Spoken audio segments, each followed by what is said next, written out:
America, toy trains and Christmas have become irrevocably linked in our cultural psyche. Like turkey and Thanksgiving, like peanut butter and jelly, like Laurel and Hardy, they simply go together. And it has been this way almost from the beginning of electric trains in the early 20th century. Here in the 21st century, the tradition continues, even in my own household. For 5 or 6 weeks every winter, the trains are permitted to wander from their subterranean lair into the regular living quarters for an annual Christmas display. And while this display may look quite impressive, it can be built in a matter of hours. And if the layout scenery items are acquired little by little, year after year, there is very little cost involved. Best of all, the whole family can participate in the setup and decorating of the layout. And of course, running the trains too. So come along as we build my 2024 Christmas layout on this episode of Toy Train Tips and Tricks. Hello again, this is Mike, and on this episode of Toy Train Tips and Tricks, I will take you step by step through the construction of our annual family Christmas layout. There's nothing wrong with setting up your layout on the floor. I've done it many times myself.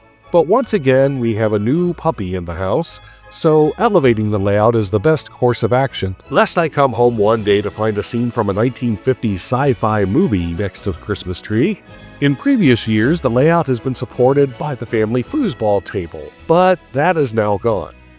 I considered purchasing a pair of sawhorses as quick and easy support system, but I instead chose this pair of lateral file cabinets.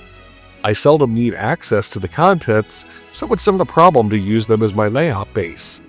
I already had these on hand, so my construction budget so far is $0.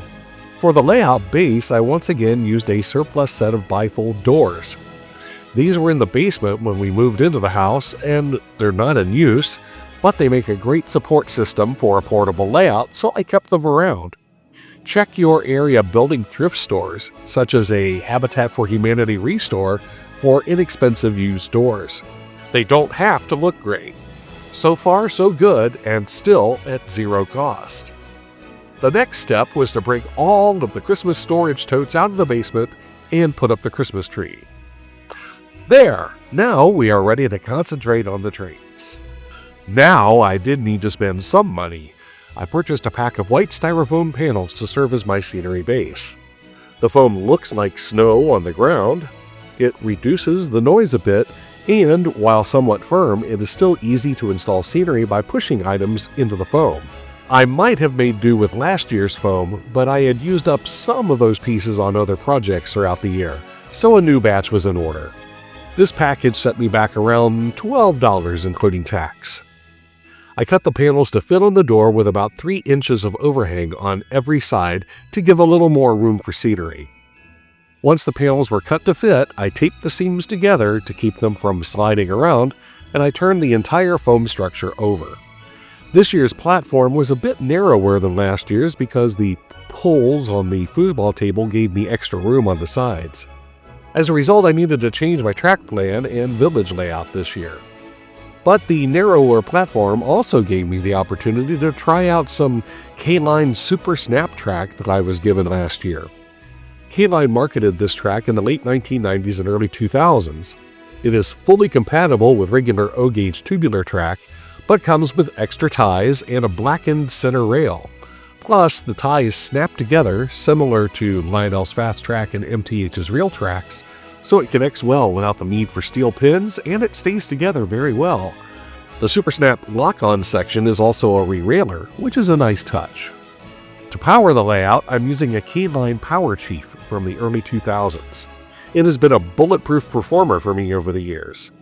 Ironically, this item is one of the reasons that K-Line no longer exists. It utilized some of Lionel's technology under the hood. In any case, connections cannot be easier. Simply run a wire between the black and red variable voltage posts on the transformer to the similar posts on the lock-on. I push the wires through the foam from underneath to make them less conspicuous, and the transformer is also mounted under the table on a storage tote. Then it was time for a test run. My Christmas locomotive is a Beep by Ready Made Trains. Unfortunately, RMT no longer manufactures these. I was able to pick this one up for less than $50 when they were cleaning out the last few models out of their warehouse. Besides its Christmas colors, the little locomotive is very quiet, and its twin-can motors can pull a ridiculously long train.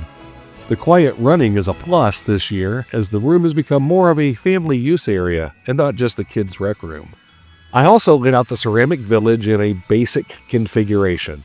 My wife purchased these at Kmart on an after-Christmas clearance back in 1991. There are many different makes of village buildings available, and many can be found at reasonable prices at flea markets, swap meets, and even antique shops. This village has little collector interest, and I see these buildings on our local antique mall priced in the $15 to $20 range per building on a regular basis. Once I figured out where the buildings would go, I needed to accommodate the cords for the electric lighting. I dug a trench in the foam at the back of the layout to make room for a multi-plug outlet for the light bulbs. The tunnel portals were 3D printed from a design I found on Thingiverse last year. There are several on the site from which to choose. I customized them with the words Noel on one portal and Yule on the other. Now it was time to add the mountain. Utilizing some surplus pieces of styrofoam, including a few scraps from last year, I cut a long backdrop behind the main buildings at the same height as the tunnel portals. I cut a few wedges in the bottom to allow the electrical cords from the buildings to pass through. Then I cut similar pieces for the perimeter of the mountain, plus a few support pieces to go inside the tunnel to support the second level. I secured the foam pieces together using a variety of materials, including wood toothpicks, clear Elmer's glue, and when I ran out of toothpicks, finish nails did the trick. Simply push the picks or nails into the foam when desired, no tools required. Then I cut the pieces to serve as the base for my second level. With a narrower space to work with, I decided to move the skating pond up to the second level this year.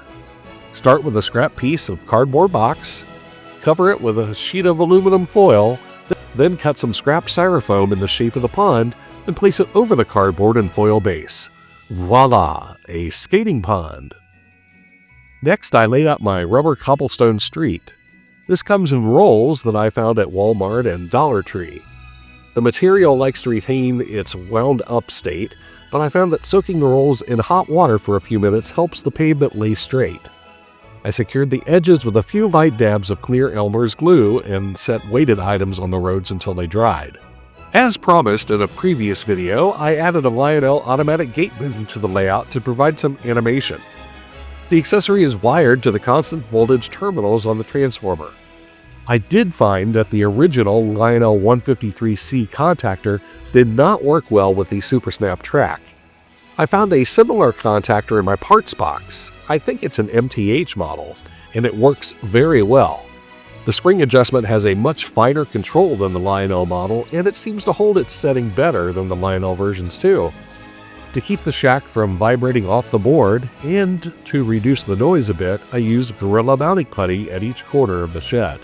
Then I filled in the areas behind and around the buildings with fluffy buffalo snow. I also piled it up loosely to make the mountains. I needed to secure the snow in a few places, such as around the tunnel portals, with clear Elmer's glue. The rest is just piled up in place.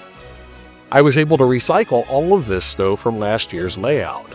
Before I continue, if you're enjoying this video as much as I enjoyed making it, please take a moment and like this video, subscribe to the channel, and be sure to share it with your friends and neighbors. Let YouTube know that you enjoy this kind of content. And leave a comment about your favorite Christmas layout. Now back to the video. Then came the real fun, adding the people, trees, and details. There are a handful of scale model figures on the layout, such as the ice skaters and skiers, who were produced by Model Power in the 1990s. But the lampposts, benches, and most of the people were acquired from Dollar Tree over the past 3 years. A few other figures, generally the larger scale people, were gifted from friends and family as their own contributions to the layout. And this is where the family participation really comes in.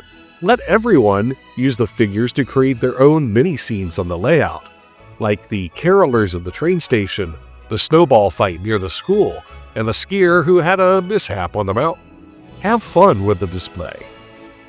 One of my sons found an old broken toy of some sort in his room. I think it was some sort of Nerf gun that still had functioning LED lights.